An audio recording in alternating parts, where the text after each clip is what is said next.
When I say the mafia, what's the first thing that comes to your mind? Is it the movies, the guys in the suits, or the Italian accents? Well, the mafia is nowhere as prevalent as they once were 50 years ago. They there was a time when they controlled much of America, from the unions to businesses to even parts of our own government.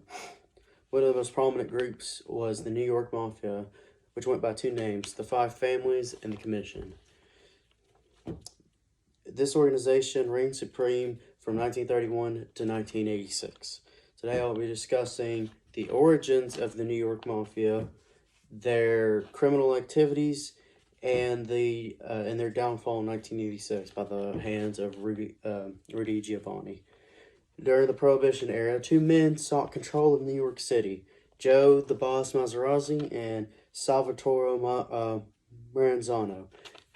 Tensions between the two men grew and grew until conflict began in February of 1930. Castelmari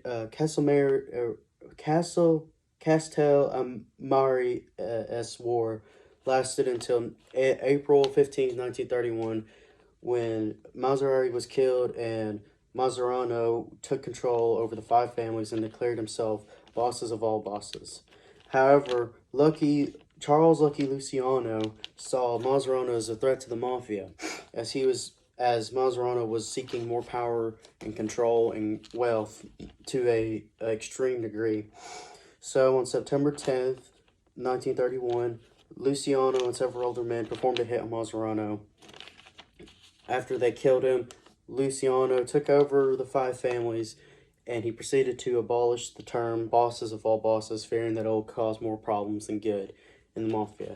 He then set a set of ground rules for each family and divided their territory up and made sure and tried his best to ensure that no more gang wars would occur in the future.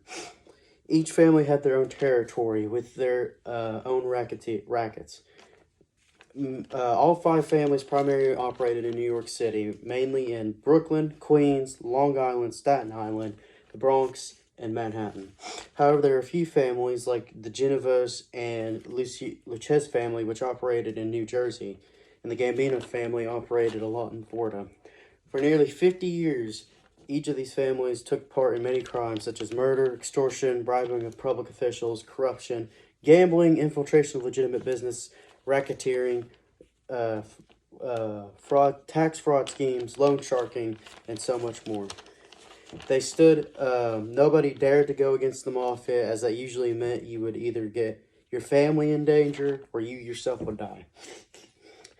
And the mafia managed to stay out of the eyes of the government due to a long time of bribes and threats.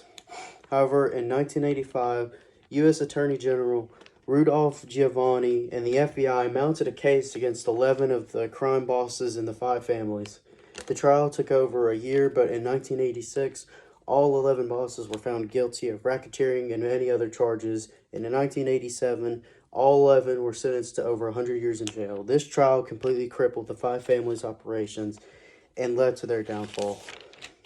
While the five families are still around in New York, they no longer hold the same presence and fear they once did 50 years ago.